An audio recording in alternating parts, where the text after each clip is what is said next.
Sir, लगातार BJP के बारे में जवाब देने में दिक्कत क्या है? आरएलडी में साथी है सरकार के अंदर, आज की तारीख में सपोर्ट दिया हुआ है। देखिए, बिल्कुल आप सही कह रहे हैं। मेरा ये कहना है कि मौर्य जी का और योगी जी का एक रिलेशनशिप कोई नई बात नहीं है, बहुत पहले से ये चलता रहता है और सबको मालूम है कि एक महत्वाकांक्षा जिस पार्टी में होती है, कई तरह के कई लोग कहते हैं। लेकिन मैं सिंपल एक चीज़ कह रहा हूँ, इतना कहने के बावजूद एक हैं तो नेक हैं, एक हैं तो सेफ हैं, इन दोनों में कोई फर्क है क्या? नहीं ना। तो ये जो ये नारा भी योगी का ही दिया हुआ था, जिसको मोदी जी ने सिर्फ नेक की जगह सेफ एक शब्द कर दिया है।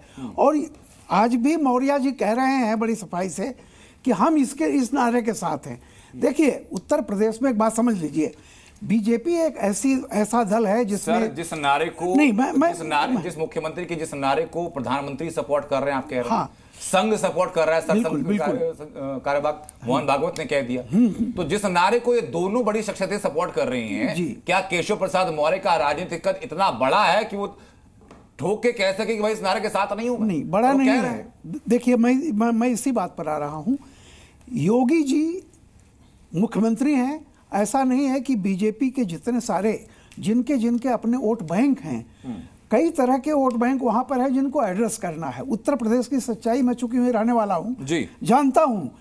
मौर्य जी का एक अपना जो प्रभाव क्षेत्र है, उस क्षेत्र को उनको लुभाने के लिए भी कई बार ऐसा होता है कि कुछ दाएं बाएं करके आप निकल लीजिए।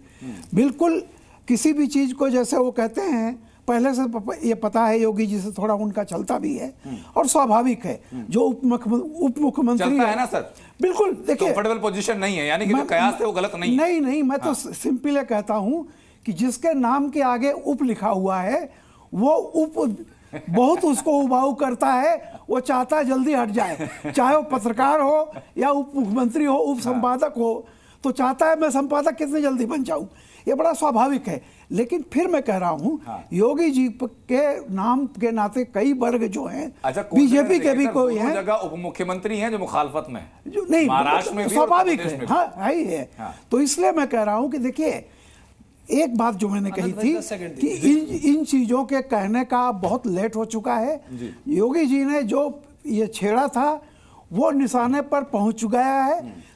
अब 23 तारीख को ज्यादा दिन नहीं है, ठीक आज के ही दिन, अगले सैटरडे को पता चल जाएगा कि ये नारा चला है कि नहीं चला है। और बीजेपी में अच्छी तरह से लोग जानते हैं, कई बार डिसेंट ओपिनियन रखना भी पार्टी के लिए फायदा होता है कि नहीं होता। सर, ये मैं जानूंगा। उसके पहले अनिल जी अपनी बात आप पूरी कीजिए, उसके बाद चलूंगा संगीत जी के पास। जी, देखिए, मुझे लगा था कि कम से कम जब हमने शुरुआत और ऐसे मुद्दे से लेकर करी, झांसी के मुद्दे से, और आपने भी माना, तो मुझे लग रहा था कि जो मेरे भाई आरएलडी के प्रवक्ता बैठे हैं वो कम से कम संवेदनाएं तो व्यक्त कर देंगे झांसी की घटना पर, उन बच्चों के माता पिता के लिए जिनके बच्चे जल गए हैं। लेकिन ऐसा कुछ नहीं हुआ। अब जहां तक इस नारे की बात है, और देखिए, नारे ये सिर्फ नारे भी और ये जो हरकतें यहाँ पर हो रही है, ये दिखाते हैं कितने संवेदनहीन लोग हैं। इन्हें कोई फर्क नहीं पड़ता। नारा जहां तक है, चाहे वो यूपी में हो चाहे महाराष्ट्र में हो, ये इररिलेवेंट हो गया है। इररिलेवेंट हो गया इसीलिए इनके जो सहयोगी हैं, चाहे वो इनके महायुति के सहयोगी अजीत पवार साहब हो, चाहे सुन लीजिए भैया, मैं आपके बीच में नहीं बोले भैया, मैं आपके बीच में नहीं बोला था भाई साहब। रोहित जी, मैं आपके बीच में नहीं बोला था, मैं आपके बीच में नहीं बोला था।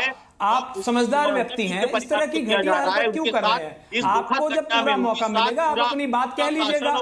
आपको जब मौका मिलेगा, जब पूरा मौका मिलेगा। आनंद जी, रोहित अग्रवाल जी एक करके बात करते हैं। 10 सेकंड में अनिल अपनी बात पूरी कर ले, उसके बाद हम बाकी मेंबर के पास जाऊंगा। समाजवादी पार्टी और दानिश कुरैशी बात पे जा नहीं पाया। अपनी बात पूरी कर रहा हूं, बीच में क्यों बोल रहे हैं? रोहित जी एक करके, रोहित अग्रवाल, दोनों की ऑडियो आपस में क्लैश होगी, दोनों की बातें समझ जाएंगे। किसी को एक करके बात करते हैं। सर, अनिल 10 सेकंड में अपनी बात कीजिए। कांग्रेस की नहीं करती है। हाँ, एक बार पूछे हिंदू इधर सम्राट बाला, ठीक है ना सर? रोहित जी थोड़ा सा शांत रहिए, आपके पास आपकी बारी आएगी। सर, ये क्या मूर्खता है ये तो अरे भाई साहब, ये तो निहायत ही मूर्खता है भाई।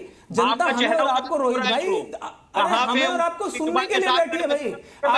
ये क्या हो रहा है अनंत जी, ये क्या तरीका है ये? मतलब अच्छा रोहित अग्रवाल, मैं काम करूंगा सर। रोहित जी सुनिए, उसके बाद भी इनको शर्म नहीं आ रही, बार बार बीच में बोल रहे हैं। ये चाहते हैं कि झांसी के बच्चों पर मैं बात ना करूं। रोहित अग्रवाल एक एक करके बात करने का मौका सर सबके पास रहेगा, एक दूसरे के बीच में घुसने का मौका किसी के पास नहीं। मैं आप दोनों सज्जनों के पास लौटूंगा, लेकिन उसके पहले मैं जानना चाहूंगा दानिश कुरैशी आपके पास कि भाई बटेंगे तो कटेंगे का नारा तो एआईएमआईएम के लिए बड़ा रेलेवेंट रहा है। मुझे 10 सेकंड मेरी बात, मैं आ रहा हूं अनिल जी आपके पास, मैं आ रहा हूं उसके बाद, बिल्कुल उनके बाद अनिल मैं आपके पास आ रहा हूं। मुझे 10 सेकंड दे दीजिए। मैं दानिश कुरैशी के बाद अनिल आपके पास मैं आ रहा हूं, आप 10 की जगह 20 सेकंड लीजिएगा। दानिश भाई बताइए जरा कि जूनियर ओवैसी हो या सीनियर ओवैसी हो, उनको भी ये नारे का जिक्र अपनी सभाओं में करना बड़ा फबता है, बड़ा सूट करता है। देखिए, हमको तो इस तरीके की बात करना जरा भी सूट नहीं करता। बैरिस्टर सदुद्दीन ओवैसी साहब को तो 2 करोड़ रोजगार की बात करना सूट करता है, महिलाओं की सुरक्षा की बात करना सूट करता है, किसानों की 2 दुगनी आय की बात सूट करना करता है, 15 लाख रुपए अकाउंट में आ जाएंगे उसकी बात करना सूट करता है, और विदेशों से जो धन है वो वापस आ जाएगा उसकी बात करना सूट करता है, और 150 रुपए किलो जो दालें हो चुकी हैं उसकी बात करना सूट करता है। मुझे लगता है कि जब ये मामला जब पेपर पर तैयार किया जाता है और जब वो मंच पर पहुंचता है तो मामला आउट ऑफ सिलेबस हो जाता है, सुनिए, क्योंकि ना तो अकबरुद्दीन ओवैसी के मुंह से ना असदुद्दीन ओवैसी के मुंह से ऐसी कोई बातें हमने सुनी है नहीं। सुनिए मैं आपको बताऊं वो क्यों हो जाता है, वो फिर मैं आपको बताता हूं। अच्छा हो जाता है, मान लिया आपने।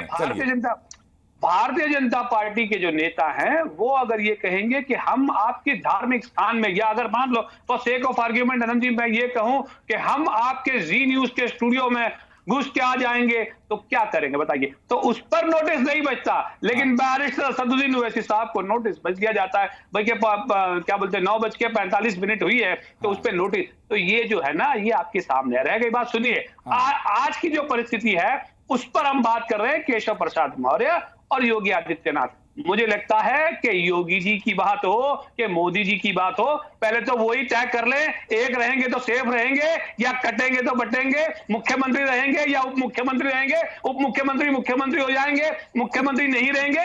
ये सारे सवाल जो है अब नए खड़े हो गए। और दूसरी, कांग्रेस के प्रवक्ता ने जो बात कही है उसकी मैं तारीफ करता हूं और अफसोस करता हूं कि जो बच्चे झांसी में इस तरह के शहीद हुए हैं वो बहुत दुखद है। ठीक है, मैं दानिश कुरैशी लौटूं आपके पास।